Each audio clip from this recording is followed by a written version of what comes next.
This episode of Wheat Pete's Word is brought to you by Miravis Neo from Syngenta. You can trust Miravis Neo to protect your corn against diseases like gibberella ear rot and tar spot. Miravis Neo is the only corn fungicide solution that delivers yield and quality all in one jug. Visit syngenta.ca for more info. Good day and welcome to Wheat Pete's Word here on Real Agriculture for Wednesday, August the 21st. On this episode of The Word, unbelievable soybeans. Then a quick note on safety. Yes, safety again, but also personal health. A note from Mark there.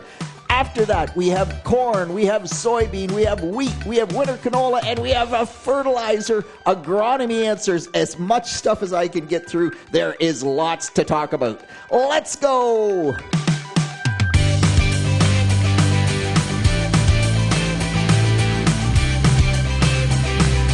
Yes, incredible soybeans. Alex Harrell, South Georgia, a new soybean record, 218.3 bushels per acre. He's the previous record holder from last year at 206. Oh, you just shake your head and say, man, how do you get to those kind of yields? That is quite incredible. Interestingly enough, he also said that they're going to be disappointed with their corn, that he managed that 218 on a year where the weather has been less than ideal. Too much rain up front really seemed to hurt their corn crop. So it really gives us something to strive for. By the way, I am quite convinced that virtually anyone in Ontario or pretty much in the Great Lakes Basin, we could do the exact same things that Alex is doing in South Georgia, and I don't think we'd hit 218.3. I really do think that there's got to be something about the soil and climate there that just gives those boosts, but cool stuff. And I actually, if my corn can make 218 bushels this year, I will be pretty darn happy, because corn just doesn't look to have the punch this year that it had last year. One quick note before I move on to safety, just wheat yields. Don't forget to report your winter wheat yields. The Agricorp deadline is August 31st, and Wheat Pete wants to know how we did this year. I'm getting so many different varied reports, from best crop ever to just kind of average and disappointing.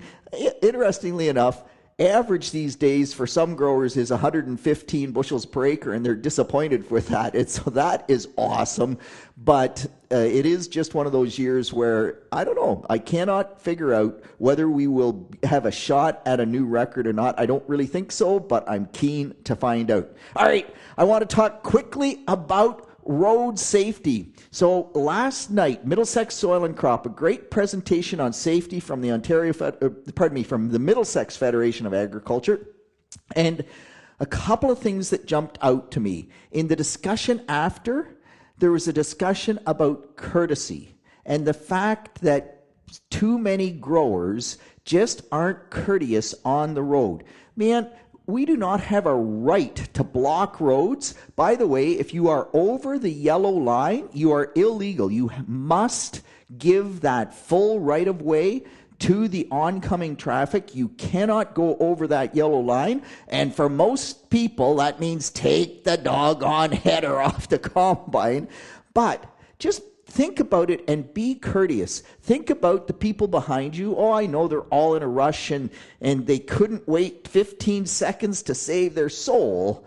But the more we can be courteous, and if you get a big lineup of traffic behind you, find a spot to pull off, let them pass. Take 15 or 30 seconds of your time to allow them to get on with their day and feel like farmers are courteous. I think that's one. The other one, most accidents, most farm road related accidents happen in the fall from September, I believe it was September to November, when we're crazy busy at harvest. We're hauling big loads down the road. So if that's when most accidents happen, that's when we really need to stop and just say, okay, slow down, we'll get there. Think twice, act once, and make sure. So right now is the time. We're a little bit slow for most people before we get into harvest. make sure that the lights are working on everything, because that's just one of those things that continues to frustrate me. When I see no SMV sign or no lights on the back of wagons, make sure that that is done. Hey, just on that note, harvest is way closer than what you might anticipate, because already the dry edible beans, I was in a field of black beans on Friday that were already starting to yellow up in maturity. I was in another field on Monday of white beans that were starting to yellow up with maturity. That means the cranberry beans must also be coming. So harvest is imminent. It is amazing how fast these things happen.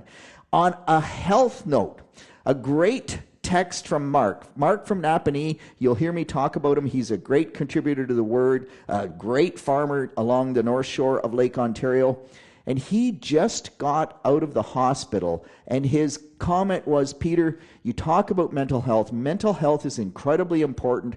Absolutely, keep talking about that. But you know, farmers think they are unique. They think they are tough. They think they can work through it. They're stubborn and they're strong, and that's cool. But man, that also means that if there's a physical ailment, they think they don't have to get it looked at. They think they can just power through. In Mark's case, he thought he could power through, and he ended up 57 days in the hospital. So please, please, please, not only is it mental health, it is also, if you have something wrong, get it checked out, because with almost everything, including diseases in crops, nutrient deficiencies in crops, and also your personal health, if you can catch that problem early, then your outcomes are much, much better. Look after your physical health as well as your mental health, and still be a stubborn, tough farmer, but a healthy, stubborn, tough farmer. Okay, just before I get into the agronomy, the weather just continues to beat us up here in Ontario, and I think pretty much across the area. So southeastern Ohio, their drought is just getting worse and worse. Meanwhile, just north of Embro, between Embro and Stratford, on the weekend when we got the big downpour, the tornado at Ayr, there's areas there that got 9 inches of rain in about a 4-hour period. 9 inches, 225 millimeters of water.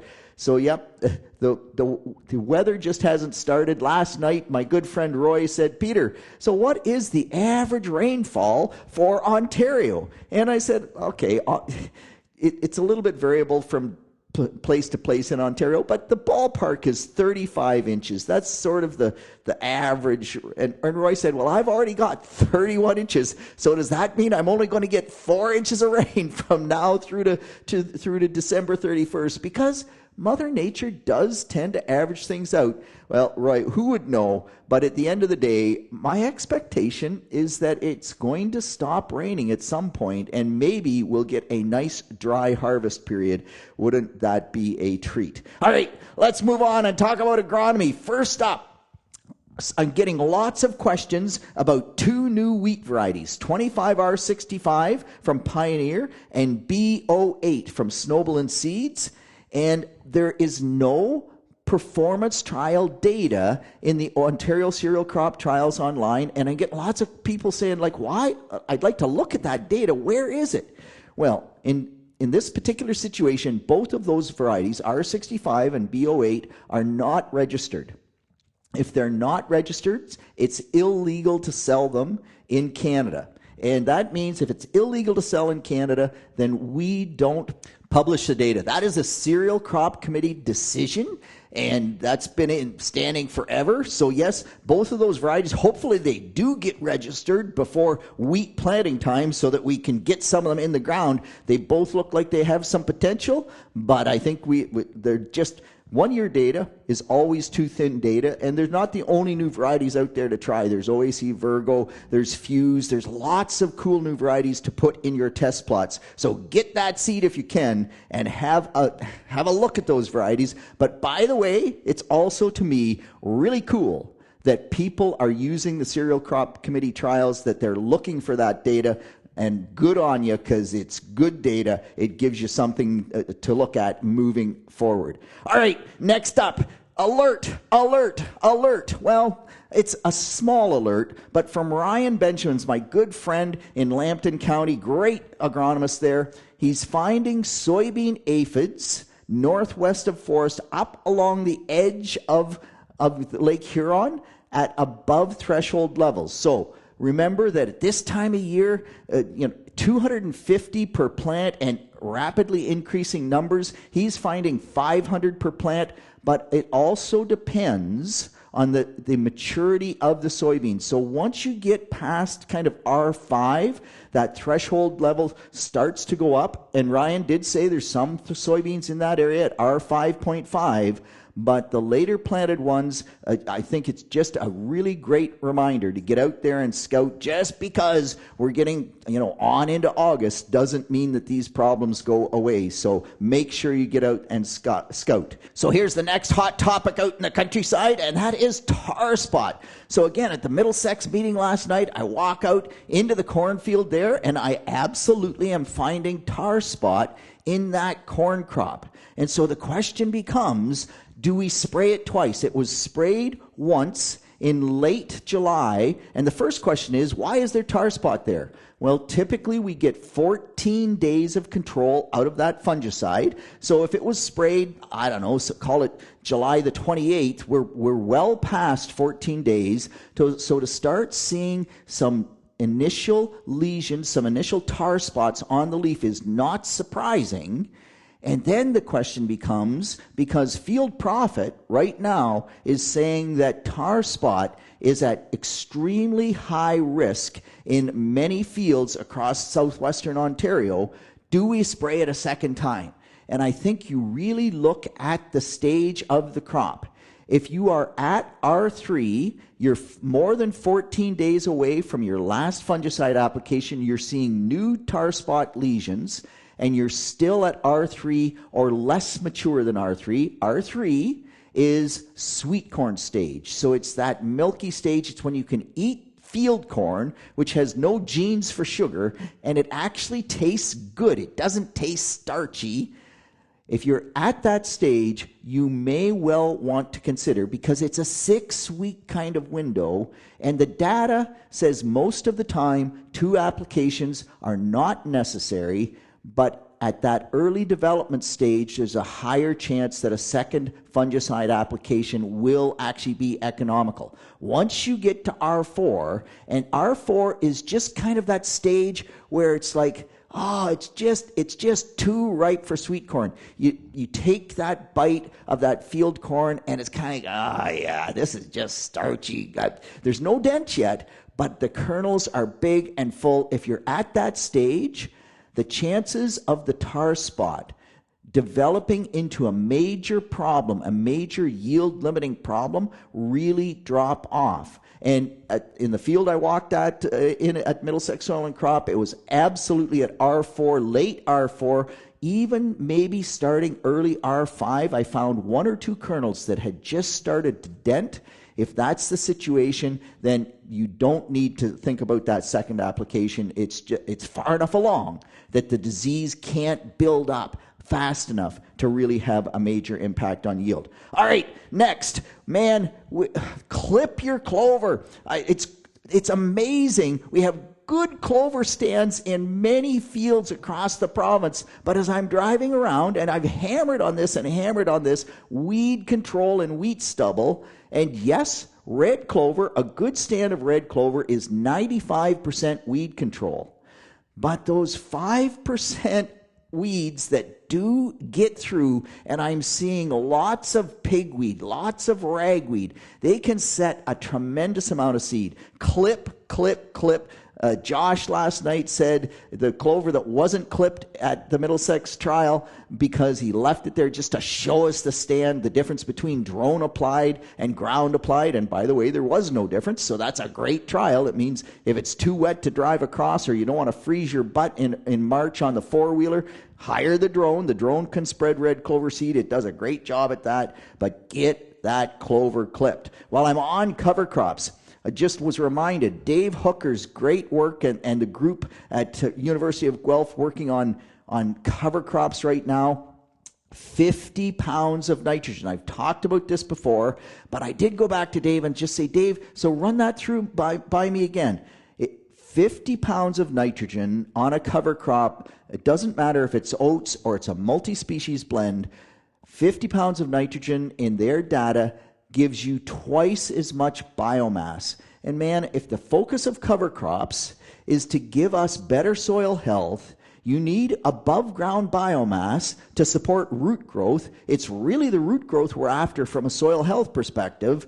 So that 50 pounds of nitrogen doubles your biomass, which basically means it's going to double your root growth, going to do much better things for soil health.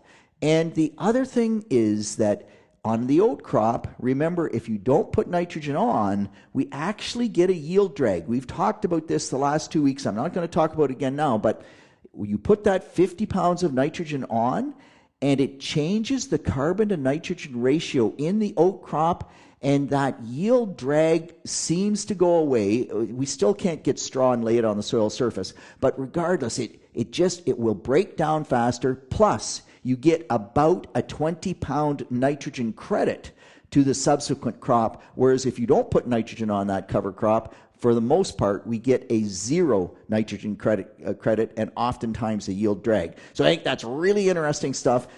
If you haven't got that 50 pounds of nitrogen on that cover crop, I think that's a great management tool to avoid any issues with cover cropping.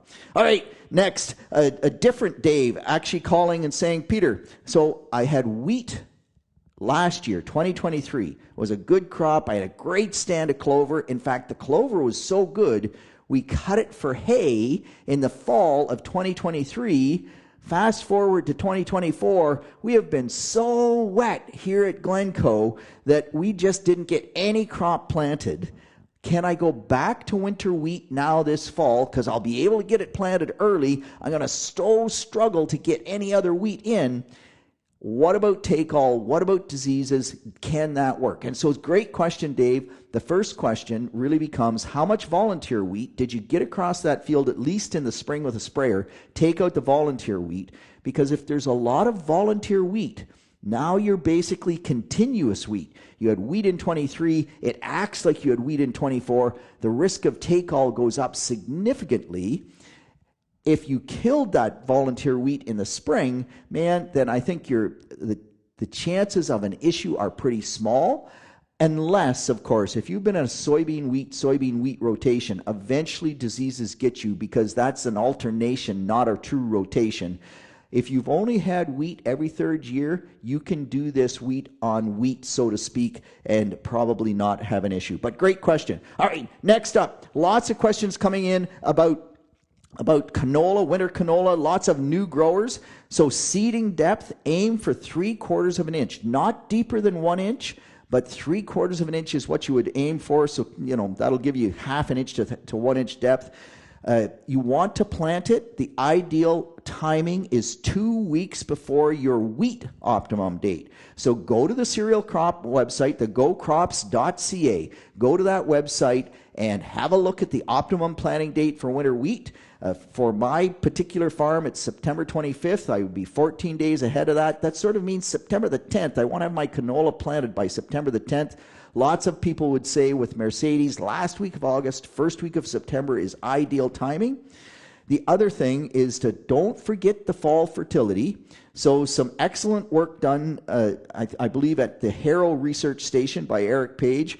40 pounds of nitrogen, 10 pounds of sulfur in the fall, because we have to support good growth in the fall in order to get that crop big enough to survive the winter.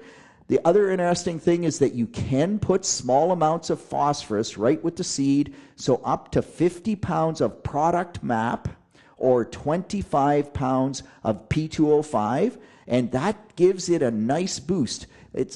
I'm glad that we can do that. That's 15-inch rows. If you go to wider rows, then you have to back up a little bit, or 7.5-inch rows for sure we could get that 50 pounds on, but it will just we get better fall growth. It makes a big difference in winter survival. Last is on weed control. I've had several questions about weed control. You know, the only weed that's probably going to give you grief is winter wheat. And so whether you use a soil applied and work it in like Treflan, or you come back after the canola is up with a Sure, Yuma Contender, one of those products, winter wheat is pretty easy to take out of the winter canola crop, and winter canola is so competitive. I don't care about the pigweed or the ragweed or any of those weeds. It's going to outcompete them. I think you just move on from there. Finishing up on fertility, real quickly, Tim, you asked about broadcasting a map on your wheat crop as opposed to right with the seed.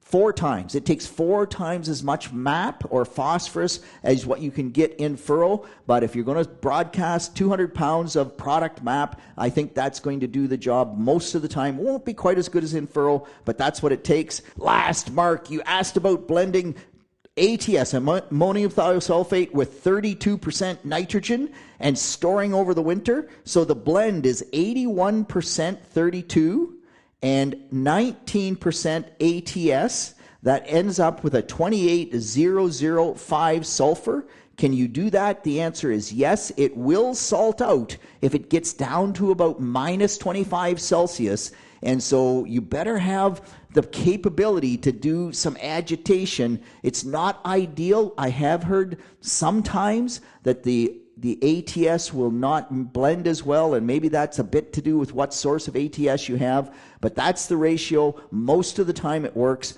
but have a plan B if you're going to do that. And with that, that's it. That's all on behalf of the team here at Real Agriculture. This is Wheat Pete with the word for Wednesday, August 21st. Hey, keep the questions, keep the comments coming, and keep getting that data both into Wheat Pete and looking at it online. We will talk to you next week. See you then.